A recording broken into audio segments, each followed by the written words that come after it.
शरणागत जो होता है उसमें ये चार बातें बहुत जोर से जागृत होती है। सबसे पहली बात, निरंतर भगवान का स्मरण छूट नहीं सकता। नींद आई तो सुसुप्ति में चला गया, जरा भी जागृत हुआ तो मंत्र चल रहा है, नाम चल रहा है, चलाना नहीं पड़ता। क्यों? शरणागत है। थोड़े दिन अभ्यास कर लो, ऐसा होने लगेगा। देखो इतने लोग बैठे हैं, आप सो के उठते हो तो आपका पहला चिंतन क्या होता है? क्या मंत्र होता है? भगवान का नाम प्रियालाल आते हैं आपके चिंतन में? क्या आता है चिंतन? पहला चिंतन। अगर पहला चिंतन प्रभु है तो शरणागति पुष्ट हुए। सो के उठे, चल क्या रहा है? अगर प्रभु नहीं तो अभी शरणागति नहीं। पहला लक्षण। हमें लगता है कि आप लोग अनमोकिए होंगे, आप लोग शरणागत हैं कि आप जब सो के उठे तो आपका मंत्र चल रहा है, नाम चल रहा है, चतुरासी जी का कोई पद चल रहा है, या फिर ये चिंतन चल रहा है, राधा राधा राधा, चलो जल्दी स्नान करके फिर सत्संग में चलना है। फिर ये भागवतिक चिंतन, हमें लगता है कि ये दूसरी कोटि का चिंतन होगा, चलो स्नान करते हैं फिर। ऐसा पहला चिंतन होगा श्री जी का। ऐसा होता है? आप लोग देखिए, ऐसा होता है कि आप सो के उठे, आपका चिंतन श्री जी का चालू है? पक्का? आप लोग देख लीजिए, अगर ऐसा है तो उसका परिणाम निश्चिंतता, निर्भयता, निशोकता निश्चित जागृत हो जाएगी। और उसी का प्रातःकालीन उठने पर चिंतन चलेगा जो शयन के समय गाढ़ चिंतन करते हुए सोया है। ऐसे सुषुप्त के समय बिल्कुल ठीक वही अवस्था। अगर आप जो चिंतन कर रहे हैं तो जगते ही वही चिंतन आएगा ये। और अगर जीवन भर भजन किए हो तो मरते समय वही चिंतन आएगा पक्का। जैसे जगते समय ऐसे मरते समय। इसीलिए भक्त निश्चिंत हो जाता है शरणागत। पहला, शरणागति का जांच करो हृदय में, भगवान का निरंतर चिंतन, प्रभु का निरंतर भजन। अगर नहीं हो रहा तो किसी अन्य का आश्रय लियो, वस्तु का, व्यक्ति का, स्थान का, भोग का, लिख लो आप दिमाग में चाहे कागज में। उस आश्रय का मिटिया मेट हुए बिना शरणागति पुष्ट नहीं होगी। आप अगर ईमानदारी से छोड़ दो तो छोड़ दो, नहीं भगवान फिर जो कहते हैं ना कि जो मेरा होता मैं, फिर उनका जो ऑपरेशन होगा वो शायद है कि सह ना पाओ, क्योंकि शरणागत हो छोड़ेंगे नहीं। वचन से भी शरणागत हो आप छोड़ेंगे नहीं, तो उनका स्वभाव हम आपको बता रहे हैं। और हर ऑपरेशन बेहोश होके होता है। हमारे प्रभु ऑपरेशन होश का इंजेक्शन लगा करते, पहले होश का इंजेक्शन, पूरी चेतना, फिर ऑपरेशन करते हैं, क्योंकि जड़ से मिटाना है।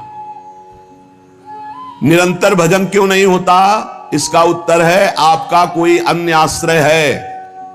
कोई है व्यक्ति, वस्तु, स्थान, पदार्थ, पद, कुछ है जिसको तुम भजन से भी अधिक मानते हो, प्रभु से भी अधिक मानते हो, इसीलिए आपका भजन नहीं होता। जो सर्वतोभावेन शरणागत है, भजन करना नहीं पड़ता, भजन होता है। चलना प्रदक्षिणा होती है, बोलना स्तोत्र होता है, सोना समाधि होती है, भोजन पाना यज्ञ होती है, हर चेष्टा उनकी भजन होती है। दूसरा, अपने प्रभु से कुछ ना चाहें, यहां तक कि मोक्ष भी ना चाहें। क्यों चाहें? क्या आप जानते नहीं हो कि क्या करना है? सर्वज्ञ हो, जब जो चाहे करो, हम राजी हैं। पहला, निरंतर भगवान का भजन। दूसरा, अपने प्रभु से कोई भी मांग ना रखना, शर्त ना रखना। जो शर्त होता है वो प्रेम नहीं होता। प्रेम में कोई शर्त नहीं होती, सौदेबाजी नहीं होती। प्रेम में सौदेबाजी नहीं होती, सौदेबाजी प्रेम नहीं होता, पक्की बात सुनो। तीसरा, प्रभु के हर विधान में आनंदित होना। प्रभु के हर विधान में आनंदित कौन होता है? शरणागत। नहीं तो विधान की जांच होती है, अनुकूल है कि प्रतिकूल। प्रतिकूल है तो नो नो नो। ये जो कच्चाई होती है शरणागति में, वो भरभरा जाता है, शोकित हो जाता है, इधर उधर डगमगा के आश्रय लेने लगता है। हर विधान उनका मंगलमय। चौथा, भगवान के किसी भी विधान में विरोध भाव ना करना। भगवान के प्रत्येक विधान में आनंदित रहना, भगवान के किसी भी विधान में विरोध न करना। जो किया अच्छा हो रहा है, नहीं बहुत हाहाकार मचने वाला है, सब नहीं, जो प्रभु का विधान है वो मंगलमय है, सब मंगलमय है। चार बातें शरणागति में आती। निरंतर भजन, किसी भी तरह की भगवान से कोई शर्त चाह नहीं, उनके हर विधान में आनंदित रहना, भगवान के विधान को प्रतिकूल मान करके विरोध भाव नाना, विपरीत भावना नाना। अब निश्चिंत हो जाओ, तुम्हारी जिम्मेवारी श्री भगवान ने ले ली, शरणागत हो। अब तुम्हें किसी भी तरह का दुख आवे तो उबना नहीं है, वो सुख है, दुख रूप लेके आ रहा है। जैसे माया दुख भेजती सुख रूप में, पार्सल में ऊपर लिखा होता है सुख, और जब खोलो अंदर तो होता है दुख। जिसे तुम सुख समझते हो ये सुख नहीं, सुख की छाया है, समझ पड़ती नहीं, ये गिरधर की माया है, भारी दुख है। दुखालयम शाश्वतम में जो भी पोस्ट आता है आपके पास वो दुखद ही है। माया भेजती है सामने वस्तु व्यक्ति स्थान, उसके परिणाम में अशांति दुख और आपके भजन की हानि पक्का, ये देख लीजिए। जन्म भर भगवान के साथ अर्जुन जी रहे हर समय, लेकिन गीता का उपदेश प्रारंभ हुआ शिष्यस्ते हम साधिमाम त्वाम प्रपन्नम। प्रपन्न से ही ज्ञान की उत्पत्ति होती है। जो भगवान की शरणागति, उसी से शुद्ध ज्ञान होता है। तब तक भगवान अंदर बैठे हैं, ज्ञान प्रकाशित नहीं करेंगे। जैसे अर्जुन जी के साथ रहते हुए गीता को उपदेश कब दिया? जब अर्जुन जी ने कहा शिष्यस्ते हम साधिमाम त्वाम प्रपन्नम, मैं आपका शिष्य हूं, आपका शरणागत हूं, आप मुझे ज्ञान। भगवान गीता जी, ज्ञान का फल क्या हुआ? बोले नष्टो मोहा स्मृतिर्लब्धा तत्प्रसादान्मयाच्युता, मोह का नाश हो गया, स्मृति जागृत हो गई आपके कृपा प्रसाद से, हे गोविंद हे अच्युत। तो इसी प्रकार हमारे अंदर भी सब ज्ञान जागृत हो जाएगा, पहले हम भगवान की शरणागत हो। त्वाम प्रपन्नम, भगवान का सर्व समर्पण भाव ही सब दिव्यताएं जागृत करता है। भगवान के प्रति जितना समर्पित होते जाओगे उतने दिव्य ज्ञान होता चला जाएगा, और जो चीजें आपकी दुर्गति कराने वाली वो सब भस्म होती चली जाएंगी। जब कुछ नष्ट होने लगे तो क्षोभ मत करना, वो नष्ट जरूरी था होना, ये बात दिमाग में बैठा लो। कुछ पकड़े मत रहना, क्योंकि भगवान को जो लगेगा वो हटा देंगे, वो नष्ट कर देंगे। जो वस्तु भगवान नष्ट करे तो जान लो परम मंगल विधान, ये वस्तु हमें भगवत प्राप्ति में बाधा पहुंचा देती, इसलिए भगवान ने उसे नष्ट कर दिया। भगवान को समर्पित वस्तु के नष्ट होने में तुम्हें क्यों जलन हुई? क्योंकि तुमने तो भगवान को अपना सर्वस्व मानकर समर्पित कर दिया। अब तुम्हारे पास अपना कहलाने के लिए सिर्फ भगवान है, और भगवान की सब वस्तु जब जो चाहे हटा ले, जब जो चाहे रख ले। जरा इस पर विचार करो। आप राजी हो शरणागत? आपके पास अपना कहने वाला शब्द केवल भगवान के लिए है, और जो भी कुछ आपके पास है वो सब भगवान का है। वो चाहे अभी बुला ले, चाहे वर्षों रखे, चाहे अभी नष्ट कर ले, चाहे और बढ़ा दे। क्या राजी हो इस बात में शरणागति पर? अंदर से देख लो, तुमने तो दे दिया भगवान को, और तुम्हारा था कब, और वो था कौन, तुम्हें पता है? नहीं पता। इसी अज्ञान का नाश करने के लिए पहले ये बात स्वीकार करो, अपना कहने के लिए हमारे पास अब एक बात रह गई है, प्रभु। हमारे पास जो कुछ है, शरीर मन प्राण आत्मा परिवार धन संपत्ति, सब प्रभु को दे दिया। शुभम तभी वास्तिता। अब जब प्रभु को दे दिया तो जब मन आवे तब ले ले। जैसे हम अपने घर की कोई वस्तु किसी को दे दिया, वो कह रहा है रखे रहो, हम ले लेंगे। अब जब कभी वो ले ले तो ईमानदारी से हमको दुख नहीं होना चाहिए, क्योंकि हमने उसको दे दिया। अब आप देख लीजिए, तुम जो भी करते हो वो मेरे को समर्पित कर दो। एक एक बात समझ लो। यहां यत करो से कहा है, ये करो ऐसा नहीं कहा। तुमसे जो भी हो रहा है तुम भगवान को समर्पित करो।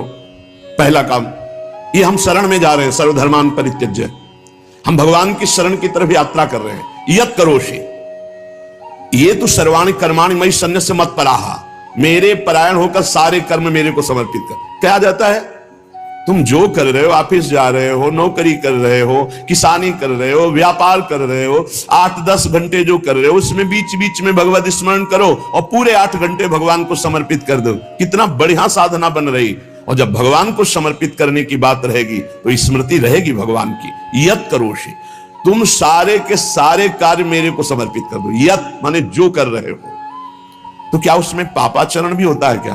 तो क्या भगवान के लक्ष्य रखने वाले उपासक में पाप वासना वाली बातें रहती क्या? इसका मतलब सत्संग सुना नहीं, इसका मतलब सतमार्ग में भी तुम्हारा प्रवेश नहीं हुआ। नहीं तो ये प्रश्न ही नहीं उठता कि भगवत मार्ग में चलने वाले का कदम कुमार्ग में चला जाएगा। भूल न दे ही कुमार्ग पाऊं, छोटी मोटी अगर कभी कोई त्रुटि गलती हुई तो पश्चाताप की अग्नि में भस्म हो जाता है। वो भगवान को समर्पित गंदे आचरण नहीं करता, वो प्रार्थना करता है, प्रभु ये त्रुटि हो गई हमसे, हे नाथ इसको संभाल दो, मेरे बस की बात नहीं। वो भी इस तरह से प्रार्थना पूर्वक समर्पित है। यत करोषि और यदर्शनासि, जो भी तुम्हारी जिह्वा में, रसेंद्री में जाए, पानी जाए, भोजन जाए, बिना भगवान को अर्पित किए नहीं जाना चाहिए। अभी शरणागति पुष्ट हो जाएगी। जो भी कार्य करो भगवत समर्पित करो। एक स्थिति आती है जहां भगवत समर्पित करना नहीं पड़ता, स्वयं होता रहता है। वो होता है तन, मन, वाणी और अहम, इनका समर्पण जिनका हो चुका है पूर्ण रूप से। अब उनका नहीं होता कृष्णार्पणमस्तु, ये तो प्रारंभिक, पर ये जब तक स्थिति नहीं है तब तक प्रारंभिक दशा में ही हो। हर समय भगवदाकार स्थिति, कौन किसको समर्पण करे, ये स्थिति जब तक नहीं तब तक सिद्ध बनने की कोशिश न करे। आचरण जैसा आज्ञा हो रही शास्त्र की वैसे चले तो स्थिति आ जाएगी। यदश्नाशी, बिना भगवान को अर्पित किए कुछ नहीं खाना। भगवान आदेश करें जो पा रहे हो वो मेरे को अर्पित करो पहले। यदि शुद्ध शरणागति प्राप्त करना है तो जो कर्म कर रहे हो पहले, ये तो सर्वाणि कर्माणि भगवान कह रहे हैं, यत् करोषि, जो कर रहे हो मेरे को अर्पित करो। जो खा रहे हो वो मेरे को अर्पित करो। कुछ भी ऐसा खाओ मती जो भगवान को अर्पित नहीं कर सकते, ऐसा करो मती जो भगवान को अर्पित नहीं कर सकते। यज्जुहोषि, अब जो भी तुम भागवतिक आचरण करते हो, हवन यज्ञ आदि, तो बोले हम तो हवन नहीं करते, हम तो यज्ञ नहीं करते। यज्ञानाम जप यज्ञोस्मि, यज्ञों में सबसे बड़ी यज्ञ है जप यज्ञ। तो आप जो ये जप यज्ञ कर रहे हैं ये भगवान को अर्पित करो। भगवान कह रहे हैं ददाशी, जो तुम दान देते हो, दूसरों की सेवा करते हो, उसके भोक्ता मत बनो, कर्ता मत बनो। कर्ता कैसे नहीं बनोगे?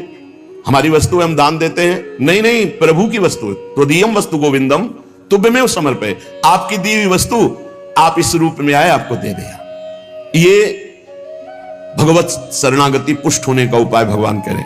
यह तपस्या से, जो तुम साधना कर रहे हो, जो तुम तपस्या कर रहे हो, वो सब मेरे को अर्पित कर दो। अर्थात तुम्हारी पूरे जीवन की, पूरे दिन की जितनी चेष्टाएं सब भगवत अर्पित होनी चाहिए। इससे तुम्हारी शरणागति पुष्ट हो जाएगी। यद करोषि यदस्नासि यज्जुहोषि ददासि यद तपस्यसि कौन्तेय तत्कुरुषु मदर्पणम, मेरे को अर्पित कर दो। अब ध्यान रखना, अब अपनी कमी की चिंता नहीं करनी, क्योंकि हमने भगवान को सब कुछ अर्पित कर, और कमी रहेगी नहीं। कमी रहती है अहंकार के कारण, भगवत विमुक्ता के कारण। फिर भी आपको संतुष्ट करने के लिए कह रहे हैं कि जैसे हम अपना मकान किसी को दे देते हैं तो मकान में जाले लगे हैं या टूटा है या कुछ भी बिगड़ा है, अब ये सारी जिम्मेवारी जिसने मकान खरीद लिया, ले लिया, उसकी होती है। वो मरम्मत करवाएगा, वो सफाई करवाएगा। ऐसे ही हम अपने तन को, अपने मन को, अपने प्राणों को, अपने जीवन को जीवननाथ प्रिया प्रीतम के चरणों में समर्पित कर दिया। अब हमको बेपरवाह रहना है इस विषय से। अब हमारा क्या होगा हमको ये चिंता नहीं करनी। अगर चिंता है तो शरणागति नहीं हुई। अगर ये चिंता है कि मेरा क्या होगा तो शरणागति नहीं हुई। सोचो, संसार में कोई तुम्हें प्यार नहीं करता, मान लो बात। जो प्रिया जो प्यार करके अपने महल में रखे, सुविधाओं के द्वारा तुम्हारा भरण पोषण कर रहे, तुम उनके प्रति रोना नहीं आता? उनके प्रति तुम्हें ये गुस्सा आता है कि ये प्रतिकूलता क्यों दे दी, हमारी ये अनुकूलता की बात थी, अनुकूलता क्यों नहीं दी?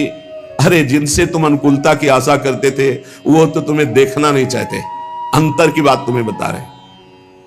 और जिनको तुम कभी माने नहीं, जिनके लिए कभी कुछ किया नहीं, वो तुम्हें अहेतुकी प्यार से लबालब डुबो रहे, फिर भी तुम्हारे अंदर गुस्सा आता है प्रभु के प्रति। तुम हो कौन? अरे तुम भगवद अंश हो, भगवान के द्वारा शरीर दिया गया, भगवान के द्वारा सारी व्यवस्था दी गई, तुम्हारा अस्तित्व ही श्री भगवान है। समर्पित हो जाओ तो फिर चिंता भी खत्म हो जाएगी, सब कुछ उनकी कृपा से हो जाएगा। तुम चिंता मत करो, चिंतन करो। भगवान हमें मोक्ष दे दे, भगवान हमें स्वर्ग दे दे, भगवान हमें अनुकूलता दे दे, भगवान हमें अमुक वस्तु दे दे, ऐसा सोचने वाला समर्पण नहीं हुआ, अभी शरणागत नहीं हुआ। सर्व समर्पण में ये सोच ही नहीं रह जाती। जब तक अहंकार है तब तक समर्पण का नाटक है, समर्पण नहीं। अहंकार है वहां सर्व समर्पण नहीं है। इसीलिए ये सब प्रश्न और सब चिंताएं, शोक, इनकी गुंजाइश नहीं। शरणागत के पास कोई भी किसी भी तरह की चिंता और संशय वृत्ति नहीं रहती। सर्व समर्पण हो जाने पर अब जिम्मेवारी भगवान की है, हमारी नहीं। हमारा केवल कर्तव्य भगवान का आदेश पालन करना। वो आदेश करें अनन्यस चिंतयन्तो माम, केवल मेरा अनन्य चिंतन करो, माम अनन्यस चिंतन। जिस प्रकार पतिव्रता पत्नी पर पति का पूर्ण अधिकार होता है, उसी प्रकार पत्नी का पति के संपूर्ण वैभव पर भी अधिकार और गोत्र पर भी अधिकार। वही नाम, वही गोत्र, वही संपत्ति। जिसके जीवन में भगवान के प्रति समर्पण आ गया तो उसकी ठसक हो जाती। तुम किस गोत्र के हो? बोले अच्युत गोत्र, श्री हरिवंश सुगोत्र कुल, जो अपनी महिमा से कभी च्युत नहीं होते। उन हम भगवान के हैं। अब हमारा गोत्र, हमारी जाति, हमारा कुल भगवान है। और यही सिद्धांत परम सत्य है। एक माई आके बहुत रोई और कही जिंदगी हो गई, नौ दुर्गा पूरी रहती थी, रोज शंकर जी को जल चढ़ाती और रोती जा रही थी। और मतलब हो सकता है 65 वर्ष की, हमारे पति को ले लिया, हमारी पूरी श्रद्धा नष्ट हो गई, जीवन भर व्रत। और शरणागति को समझो भाई, बहुत आनंद आ जाएगा आपके पास। अगर आप भगवत मार्ग में चल रहे हैं, शरणागत हैं, तो आपके पास अपना कहने के लिए अब कुछ नहीं बचा, वो केवल श्री भगवान है। मेरे तो गिरधर गोपाल दूसरों न कोई। अब दूसरी जो कुछ भी है वस्तु, व्यक्ति, स्थान, वो गोविंद का है। जब चाहे गोविंद ले ले, जब चाहे बढ़ा दे, जब चाहे घटा दे, जब चाहे नष्ट कर दे। तुम्हें दुख नहीं होना चाहिए। अगर दुख होता है तो अभी शरणागत नहीं हो। कितनी ऊंची स्थिति शरणागत की है। अब जो जीवन में प्रभु का शरणागत है, उसका पहला लक्षण कि निरंतर स्मरण करता है, तो अंत काल में भगवान का स्मरण होगा। अभी आपको बताया, जो रात्रि में सोते समय स्मरण करता है, उसका परिणाम जागते समय वही स्मरण। जो जीवन भर स्मरण करता है तो अंतिम समय भगवत स्मरण होता है। और भगवान का वचन है, अंत काले च मामेव स्मरन मुक्त्वा कलेवरम यह प्रयात समद्भावम याति नास्त्यत्र संशयः। जो जीवन भर भजन करता है, उसका अंतिम समय भजन भगवान करवाते हैं, क्योंकि बड़ी दुखद स्थिति होती है। उस समय जब भगवत स्मरण करते हुए शरीर त्यागता है तो सीधे भगवान को प्राप्त हो जाता है। आपको कल चर्चा के प्रारंभ में बताया था, गीता वाटिका में अग्निकांड हुआ था। बड़ा भयावना था, इतना भयावना था कि सब अर्धरात्रि में सो रहे और 20 फूस की झोपड़ी बनी हुई थी। अखंड नाम कीर्तन 24 घंटे वाला, सालों। लगभग सब साधक मौनी थे जो उन कुटियाओं में सो रहे थे, 2-2, 4-4। अल्पाहार, मौन, कोई बिल्कुल फलाहार, सब दिव्य साधना में लगे। अब जब आग लगी थी, वस्त्र, ठाकुर जी, पाठ के ग्रंथ, चित्रपट सब जल गए थे, क्योंकि सब उपासक ही थे। जब भाई जी हाहाकार सुनाई दिया तो भी निकले। तो उनका जो भोग के लिए घी है वो लाओ, बूरा है वो लाओ, और जो जाज्वल्यमान अग्नि डलवा, भगवान पधारे। चित्रपट, सिंहासन में विराजमान विग्रह है, क्योंकि छोटे छोटे विग्रह साधकों के पास, ग्रंथ पाठ के सब फिर भाई जी ने मेरे भगवान इस रूप में आए। फिर साधकों को समझाया कि आपके अंदर बैठे हुए भगवान को अग्नि नहीं जला सकते, बाहर की लीला में खंडन मंडन होगा। आपने जो अंदर नाम चला रखा है, इस उपासना को कोई छू नहीं सकता। बाहर की उपासना में विघ्न पड़ेगा। बाहर की लीला एक अलग है, इसीलिए उपासक अंतर्मुखता पर प्रधानता रहे।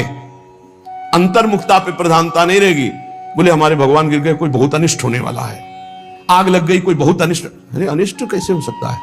मंगल भवन की शरण में अनिष्ट हो सकता है? बोले कोई विनाश लीला होगी। क्यों नहीं होगी?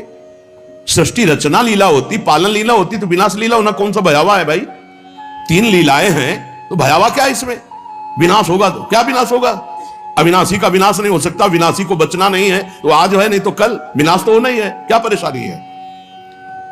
जब सब में भगवान को देखने की भावना ऐसी जागृत हो जाए कि भयावह स्थिति में भी आपको भगवान दिखाई दे, तो जानो बहुत जन्मों की साधना सिद्ध हो गई।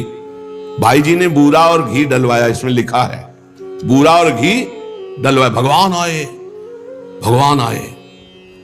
बहुनाम जन्मनाम अन्ते ज्ञानवान माम प्रपद्यते वासुदेवा सर्वमिति सा महात्मा सुदुर्लभा। भगवान कहते हैं बहुत जन्मों की साधना जिनकी हो गई है और जिनका अंतिम जन्म है, उनको इस तत्व का बोध होता है कि सब में भगवान वासुदेव है। ये बोध होता है। ऐसा महात्मा बड़ा दुर्लभ है जो सब में भगवान को देखता है। मत्ता पर तरम नान्यत किंचिदस्ति धनंजय मई सर्वमिदं प्रोतम सूत्रे मणिगणाय। भगवान कहते हैं जैसे सूत की माला में सूत की मणियां, तो मणियां और माला सब कुछ सूत ही है, ऐसे ही भगवान में ये जगत भगवान में है।